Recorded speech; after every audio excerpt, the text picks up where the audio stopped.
Hey, it's Rhythm Droid here. I hope you're doing well. I actually don't have much planned today in terms of something to talk about, but since today is Independence Day, I thought I might talk about independence as an artist. And I'm not talking about the industry terminology. I'm talking about independence in sort of a spiritual and artistic perspective, sort of the right brain stuff, the hippie dippie stuff, if you will.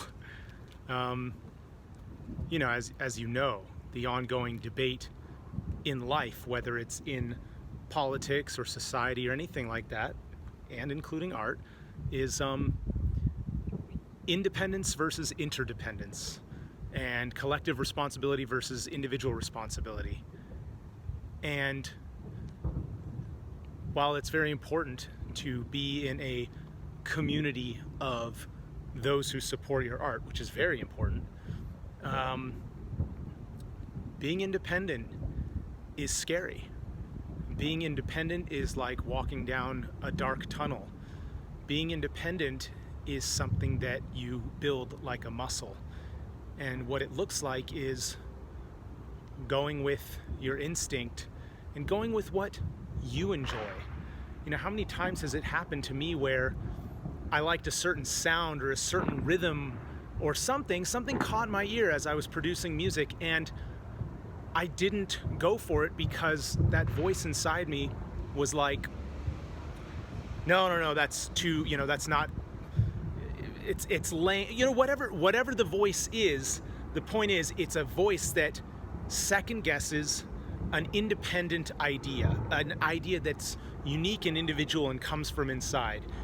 And time again, I've noticed that later on, somebody else makes that rhythm or puts that sound forward in a release or in a song, and then I'm like,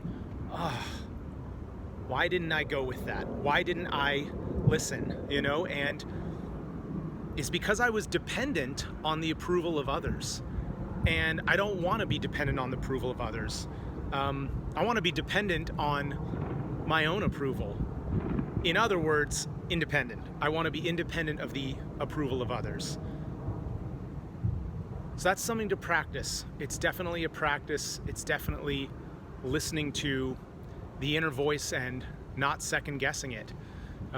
Many times I have decided, even if I did go with a particular sound or a particular rhythm or a particular texture, even if I did go with that and I did record it into a song, I wouldn't release the song. It's like, oh, this is too weird, this is too cheesy. The mind is just going to come up with any old, the sensor in the mind is going to come up with any old reason why not to release something. And you know what? I got to be independent of that voice. I need to break free from that censoring voice, which is a part of almost all of us. I don't know anybody, well, the people who have really learned how to move past their censoring voice, who have really fought their own internal revolution, if you will, and declared independence from that censoring voice, those are the people who are successful artists today, who are successful creatives. And so it's a practice of learning how to move beyond that censoring voice.